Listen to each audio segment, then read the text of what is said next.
right, we're here with Steve Bannon at Blogcon, and Steve, I've never seen a standing ovation for an uncompleted film before. And completed first act of the film. I mean, that room, and that standing ovation is on YouTube now as we speak, absolutely ate up what you showed. I mean, you could hear a pin drop. It was amazing to watch it go on. You know, Andrew Breitbart really understood the story in back of Occupy, and I'm just very pleased that at first when Andrew came to me to make the film, I turned it down. And because he and I are very, very close friends, we actually share a house in Washington, D.C. on Capitol Hill with Larry Soloff, who's now the CEO of the company. And the reason was that I didn't really get the story. I mean, when Andrew talked to me about doing it in November, I didn't really see the story, and he and I had a big debate about it, and I was just so busy doing other things.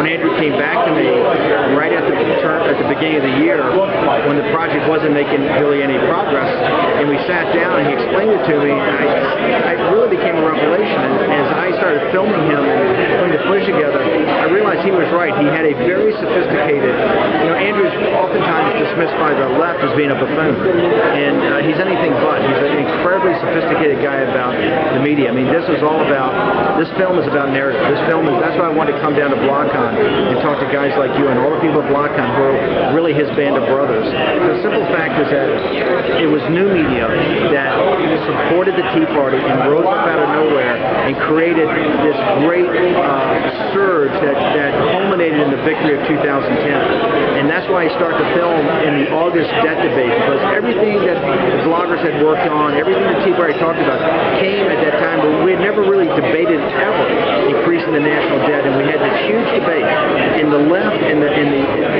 permanent political class realized they had to change their narrative. And Occupy commenced 6 weeks later. And this whole film is about how they did successfully change the narrative. But we go back, it's a non-linear movie. What we showed here at Blogcon today, it's the first time I've ever shown a rough when I haven't edited something. I haven't had a time with my editor, Casey Kirby. We compiled this, but we haven't done the jump cuts my films are known for. We haven't done all the intensity. So what people saw today was a compilation. If they think they liked it now, when they see, and this is only Act 1, it'll be much more intense later. What we really have here is a war film. This is a war film, and that's why Andrew's voice in it, Andrew's life force in it, you can see throughout the entire first act, he's just kind of driving the narrative. Now, Steve, we're talking about the movie Occupy Unmasked, which is coming out at the end of May, was it? Or? Yeah, right now we're tentatively scheduled we're looking to try to release the film sometime right after Memorial Day. Now, one of the things I've noticed about the film, at least the amount that we saw of it, was it focuses on, as you said, the media narrative. You can see the media talking about what Occupy is, but not talking about what Occupy actually is. It's more of what they wanted Occupy to be. That's why I try to show Act 1 of the film. The film's going to be non-linear, and the fact that Act 1, it shows you that the voice you're hearing is the media telling you what it is, and I'm showing you the reality in the footage of what it really is. And so it's bifurcated, and I think that an audience is sitting there and you're like so shocked. And remember, this audience at Blogcon is incredibly sophisticated about this kind of stuff. This has John Sexton, Barham Serum, all the information that came out about Occupy came out of this room really throughout the country. Think about a middle-class audience that really has a not, because the mainstream media didn't play a lot of footage, I'm telling you, they will sit there and be shocked. And that's why Act 1 is to show how the media narrative was and what the reality was. Act 2, and that's why when Act 1 ends, you're at the fires of Oakland, you're going to go through the anonymous mask, and you're going to be over the canopy of Vietnam, and you'll see a napalming, and we're going to go back in time to the 60s, and you're going to go all the way, Act 2 with David Horowitz and Andrew Breitbart will take you all the way through to August 4th, 2012. That will be Act 2, and then Act 3 will be the inextricably linked nature between the Democrat media apparatus, the Democratic Party, the unions, the Obama campaign and how they've used what I posit is Occupy is the new brown shirts. That they've used this as an instrument of intimidation. And so that's what Act 3 will be. And I think at the end of the film, I hope it'll be as shocking as it's been for me to make the film. Now, this is an odd question to ask, but I can't not ask this question. Sure.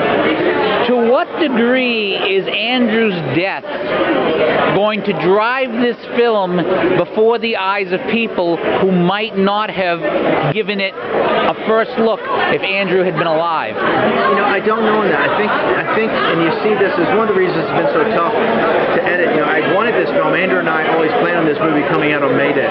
What we wanted to do was have it in Zuccotti Park on a big screen on May Day, just to put it up in their face, right?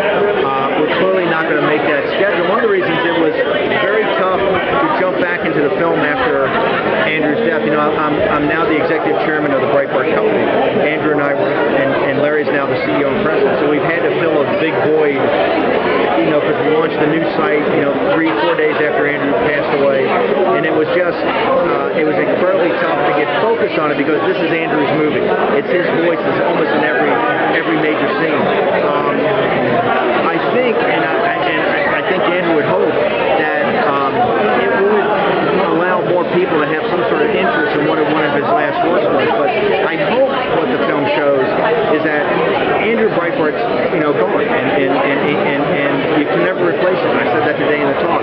But the spirit of Andrew Breitbart's going to live on. You can see that life force in the movie and what he stood for, which is really promulgated in all the people at Blogcon and all these young people he inspired in social media. So I hope that that's what people remember, and that's what drives the interest in the film. All right, Steve, where can people find the preview online? You're not going to see a preview online. We gave this very specially to the Blogcon people. Quite frankly, the reason... Well, I mean this preview, like a trailer, I should say. I meant to say a trailer. Occupy Unmasked.com. You can also go to, just Google Occupy Unmasked. Go to Citizens United. The company that's producing it is Citizens United in conjunction with Victory Media. But this is Dave Bossi and Dave and I have made, I think this is our 5th film. Dave's studio's doing it. Dave's producing the movie. You can go to his website, the Citizens United website, and see that. We're going to be putting out other expanded trailers. Given the reaction today, I was very touched with the standing ovation at the end. So. Okay, so people, go and check this out, and believe me, after seeing this film, you're going to want to check out all the others. Steve, thank you very much for your time. Thanks, Tech Guy.